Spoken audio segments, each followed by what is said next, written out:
નમસ્કાર, આપ જોઈ રહ્યા છો નેશન પ્લસ ન્યૂઝ. હું છું આપની સાથે હેતુલ ભગત.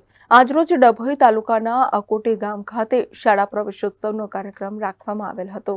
આજરોજ ડભોઈ તાલુકાના અકોટી ગામ ખાતે આપણા મુખ્યમંત્રી ભૂપેન્દ્ર પટેલ દ્વારા અને આપણા લોક લાડીલા એવા ધારાસભ્ય શૈલેષભાઈ મહેતાના માર્ગદર્શન હેઠળ દરેક ગામડાઓની શાળામાં કન્યા કેળવણી કાર્યક્રમ સહિત શાળા પ્રવેશોત્સવ કાર્યક્રમ કરવાના આદેશ હોવાથી અકોટી ગામની શાળામાં આજરોજ શાળા પ્રવેશોત્સવનો કાર્યક્રમ રાખેલ હતો, જેની અંદર ડભોઈ તાલુકાના મામલતદાર ડીબી ગામિત સર તેમજ કલ્પેશ કે શાહ, લાયન્સ અધિકારી તેમજ શાળાના આચાર્ય પઠાણ તોસીફ ખાન સર તેમજ અન્ય હોદ્દેદાર હાજર રહ્યા હતા.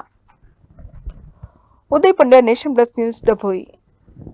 સમાચારોના સતત અપડેટ મેળવવા માટે અમારી નેશન પ્લસ ન્યૂઝની યુટ્યુબ ચેનલને સબસ્ક્રાઇબ કરો, બેલ આઇકન દબાવો અને જોડાયેલા રહો ફેસબુક, ઇન્સ્ટાગ્રામ અને ટ્વિટર પર.